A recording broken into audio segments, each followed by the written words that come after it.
I'm joined here by Michael Wooldridge, who's the BBC's East African correspondent, who's been involved in a lot of the film reporting that we've seen in Britain from the drought-stricken regions of Ethiopia. Also, Fish from Marillion, who's been here as a spectator. Yeah, just now, but I'm going to put my bit in at the end in the choir.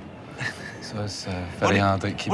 What can you say about this as an event, Fish? I find it incredible, the fact that it's bypassed politics and, you know, the atmosphere, the unity that's out there.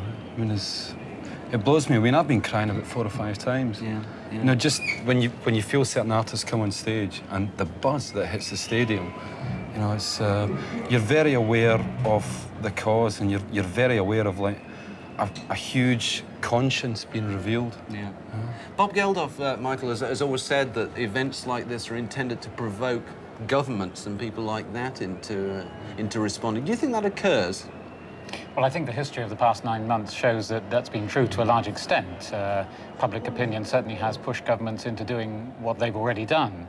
Whether they will now go on and become more involved in the case of Ethiopia in particular in giving the longer-term assistance that they've been reluctant to give until now, largely for political reasons, we must wait and see.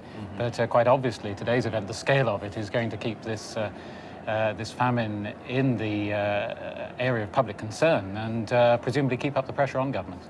You are based in Nairobi, but you're constantly travelling in Ethiopia and Sudan. People's very glib response to this kind of thing is, oh, the money doesn't get through and it doesn't do any good if it does get there. Is there any truth in that at all? No, I mean, a very great deal of aid has got through in the past 9 months. Also very possible to see the effects in Ethiopia. I was there just this past week, and certainly in the relief camps where food has got through, children now looking a very great deal healthier and livelier and brighter than they were a few months ago. The whole problem is that, again, in the case particularly of Ethiopia, but now we're also seeing it in Sudan, the very great difficulties of transporting food from the ports. You've got these huge stockpiles of food at the moment out to some of the worst affected areas. That's for a variety of reasons, both the lack of transport and also the fact that some of the worst affected areas of Ethiopia are where fighting is occurring. Which is obviously an additional problem. Well, thanks very much, Michael. We're going to give you phone numbers and addresses later on where you can contribute to this award, to this appeal, I'm sorry.